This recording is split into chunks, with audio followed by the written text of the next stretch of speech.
Assalamualaikum warahmatullahi wabarakatuh. Halo semuanya, di sini aku bakal ngejelasin tentang partisipasi publik, budaya politik pemilih, dan demokrasi. Nah, topik ini tuh udah pasti seru banget, jadi kalian harus simak baik-baik ya.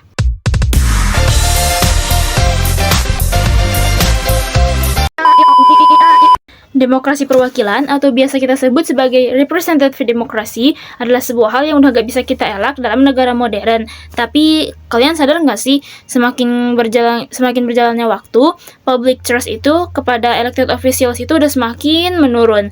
Nah, kalau yang kayak kita tahu, partisipasi publik itu penting banget keterlibatannya dalam proses pembuatan dan pelaksanaan keputusan-keputusan yang dibuat oleh para wakil yang punya otoritas. Kayak yang dibilang oleh Morlino pada tahun 2002, kalau demokrasi yang baik itu nggak hanya berkaitan dengan prosedur dan isi, tapi juga berkaitan dengan hasil dari demokrasi itu sendiri. Makanya, partisipasi publik itu juga aspek yang penting dalam demokrasi. Di Indonesia sendiri, partisipasi publik dalam proses politik setelah demokrasi perwakilan yang dibangun pasca runtuhnya pemerintahan Orde Baru juga dianggap nggak mampu meningkatkan kualitas demokrasi secara substansial. Setelah kepilih, para wakil rakyat tuh malah jalan sama agendanya masing-masing. Jadi, ada disconnect elektoral antara pemilih sama yang dipilih. Tapi tahu nggak sih, sebenarnya partisipasi itu juga ada banyak macamnya. Tapi di sini aku bakal nyebutin 3 macam aja. Pertama, itu ada partisipasi yang lebih pasif. Partisipasinya tuh dilihat dari keterlibatan politik si individu. Contohnya sejauh mana orang itu ngeliat politik sebagai suatu hal yang penting, punya minat ke politik, dan yang terakhir itu sering diskusi tentang isu politik sama teman. Jadi kalau kalian sering ngelakuin hal-hal ini, itu tandanya kalian udah berpartisipasi dalam hal politik ya guys. Terus ada juga partisipasi yang lebih aktif. Contohnya itu sering join organisasi atau asosiasi sukarela. Partisipasi publik itu masuknya ke partisipasi yang ini ya. Yang terakhir itu adalah partisipasi yang berupa protes, seperti contohnya menandatangani petisi, melakukan boikot, juga demonstrasi. Nah, selain itu, kebijakan publik sendiri punya pengaruh yang gak kecil ke kehidupan warga negara, baik secara individual maupun kelompok. Paling nggak, kebijakan politik tuh mencakup 3 keputusan hal penting. Pertama itu yang berkaitan sama alokasi dan distribusi sumber-sumber. Kedua, itu yang berkaitan dengan regulasi terhadap pelaku dan kekuatan-kekuatan ekonomi. Terakhir, itu kebijakan tentang realokasi dan redistribusi sumber-sumber terhadap kelompok-kelompok yang tidak diuntungkan. Tapi, tahu nggak sih, meskipun partisipasi merupakan salah satu elemen dasar di dalam demokrasi, tapi kalau konteksnya demokrasi perwakilan sih, ya partisipasi itu lebih dikaitkan dengan keterlibatan warga negara dalam pemilu. Contohnya itu terlihat dari penjelasan Joseph Schumpeter, salah satu ilmuwan politik penganut demokrasi perwakilan. Pandangan dia tuh bilang kalau peran politik warga negara tuh ya pas pemilu, sementara para pemimpin yang terpilih tuh orang-orang kunci dalam proses pembuatan keputusan-keputusan. Kalau pandangannya seperti itu, keterlibatan warga negara di dalam proses politik memang lebih banyak berhenti pada proses pemilihan. Proses perumusan kebijakan publik jadi arena tugas para wakil, bukan terwakil. Nah, partisipasi publik itu penting dalam pembuatan dan pelaksanaan kebijakan publik.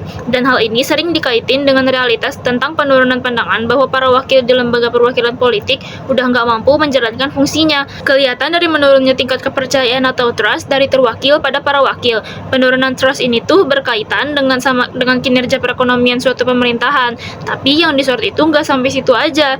Nah, tentang gimana pemerintah mengontrol kriminalitas, nyiptain rasa aman, juga ngehindarin berbagai skandal. Coba kalau pemimpinnya terlibat skandal, terus medianya nyarin secara masif, terusnya ya bakal makin turun dan turun.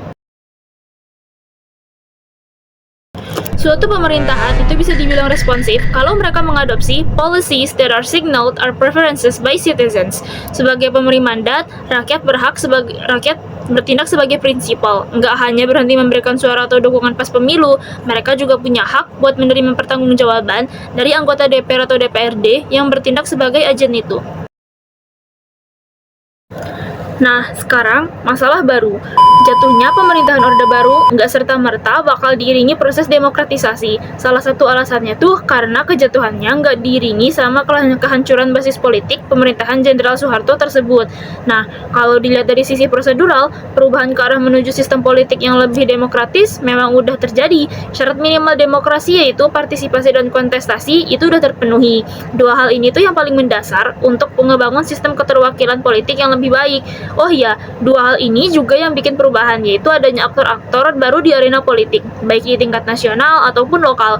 Jadi, nggak kepatok di Golkar atau militer doang, tapi ada aktor dari partai lain juga. Demokrasi itu nggak berhenti di pemilu doang, atau bisa kita bilang definisi minimal suatu demokrasi.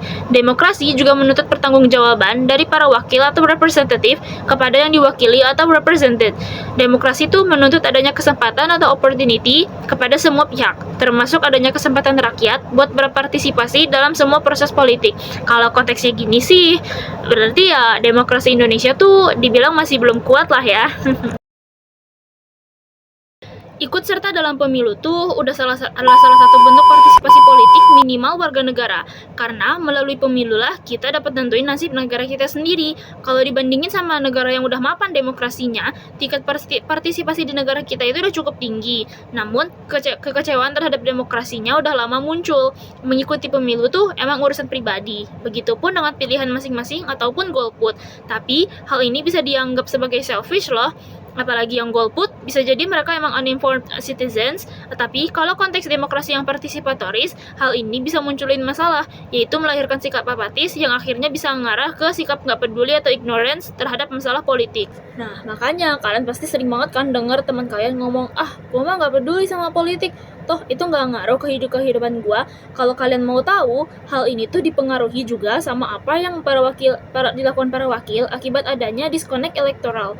Tapi, selain karena alasan-alasan di atas, golput juga biasanya disebabkan sama faktor lain, contohnya kayak faktor administrasi atau faktor teknis. Kalaupun ada, biasanya itu ada transaksi material atau yang dapat imbalan berupa kaos atau uang transportasi. Sekarang sering kita sebut serangan fajar. Nah, pergeseran corak perilaku pemilik ini tuh bukan tanpa alasan. Mereka nganggep kalau para wakil yang mereka harapin bisa ngelakuin perubahan, malah nggak bisa berbuat banyak. Kalaupun ada perubahan, yang dapat keuntungan ya para wakil itu sendiri. Makanya ada realitas yang kayak gini tuh muncul, yaitu kalau para wakil dapat keuntungan material, masa kita sebagai pemilih nggak dapat? Pemerintah bakal berusaha memanfaatkan kekuasaan yang dimiliki, khususnya kekuasaan di dalam mengalokasikan dan mendistribusikan kekuasaan buat dapat simpati dari para pemilih. Tapi, yang namanya ketidakpuasan pasti tetap muncul, melahirkan distrust dari para pemilih, dan disconnect elektoral pun tetap berlanjut. Ya, sekiranya hanya itu aja yang bisa aku sampaikan. Semoga ini dapat membawa manfaat buat kalian semua yang dengerin. Makasih banyak udah mau nyimak sampai akhir. Terima kasih semuanya. Dadah!